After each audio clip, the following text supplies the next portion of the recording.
Assalamu алейкум, саламатсыңар урматтуу окуучулар. Бүгүн силер менен Ош шаарындагы номер 11 Телешков атындагы мектеп-интернаттын ден тарбия мугалими Бегматов Темирлан. Анда эмесе онлайн сабагыбызды баштасак. Сабактын темасы шахмат оюнунун эрежесин үйрөнүү. Шахмат оюну адамдын ой жүгүртүүсүн өркүндөтөт. Сабактын максаты шахмат оюнунун эрежесин үйрөнүшөт. Ой жүгүртүүсүн калыптандырышат. Достукка, бирин-бирин сыйлоого тарбиялоо. Шахмат оюнунун эрежелери менен таанышабыз. Шахмат эки оюнчу арасында ойнолгон логикалык оюн жана спорттун түрү. Ар бир оюнчу 16 фигурадан баштайт. 8ден пешка, 2ден пил, 2ден ладья, 1ден ферзь жана 1ден король болот. Анда эмесе шахмат оюнунун эрежесин көрүп алсак. Саламатсыздарбы, урматтуу шахмат сүйүүчүлөр. Бүгүн сиздер менен ушул шахмат ойногонду үйрөнөбүз. Дегенде бүгүн ушу силерди шахматтын бир аз кыскача тарыхын айта кетмекчимин. Шахмат оюну 6-кылымдын башында Индияда жаралган. Шахмат оюнун 2 адам ойнойт жана 16 ак, 16 кара фигуралардын ортосунда оюн жүрмөкчү. Мен сиздер менен дегенде ушул досканы тааныштыра кетсем, мынакей доска 64 торчодон турат. 32 кара, 32 ак. Ошондой эле мынакей А, Б, С, Д, Е, Ф, Ж, H деген тамгалар менен жана 1, 2, 3, 4, 5, 6, 7, 8. Биринчи, экинчи катарга актар тизилет жана 7 менен 8ге кара фигуралар тизилет. Шахмат оюнунда мен дегенде сиздер менен ушу фигураларды тааныштырып кетейин. Мынакей башында тизилип турган мынакей окшош фигуралар, булар пешкалар. 8 ак пешка жана 8 кара пешка. 8 пешкаларды мынакей бул пешкалар түз жүрөт жана кыйгачынан жейт. Мисалы, мынакей түз жүрөт, эгерде каралар момундай d5 жүрө турган болсо, мынакей алып жана ордуна мынакейди кыйгач жейт.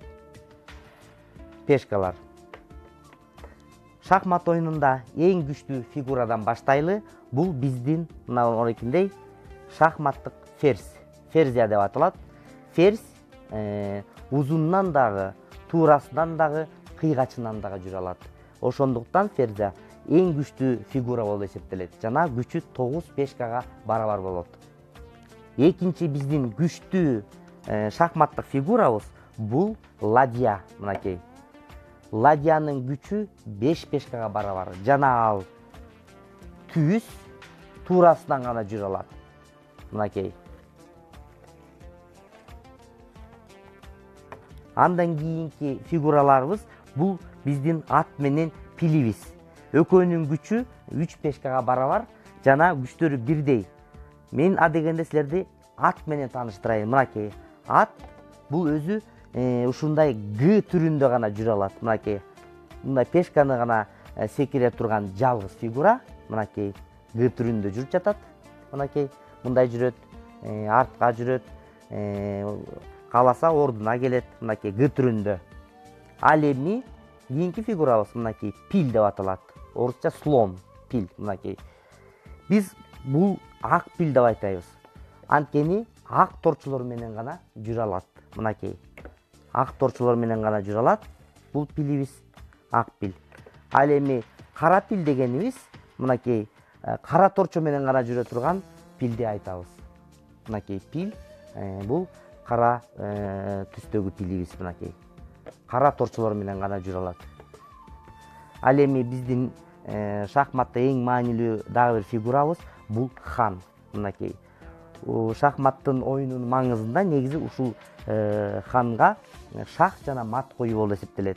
Хан бирден гана торчо менен жүрө алат жана каалаган жакка жүрө алат.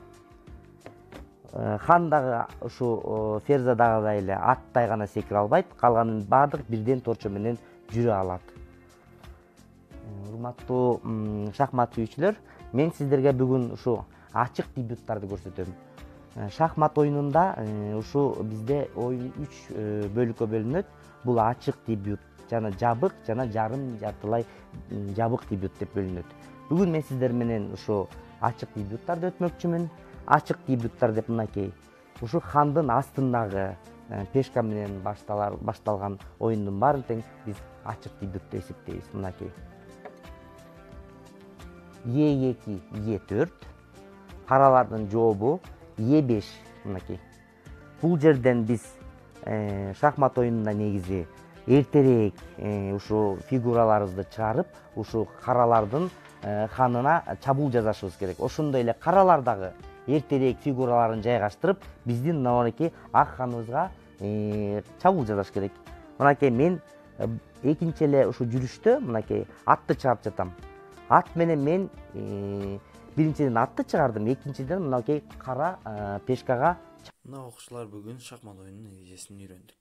Тапшырма шахмат оюнунун эрежесин үйрөн. Үйдөн шахмат оюнун ойно. Тапшырманы төмөнкү номериме жөнөткүлө. Мына окуучулар бүгүнкү сабагыбыз аяктады. Кийинки сабакта көрүшкөнчө саламатта болуңуздар.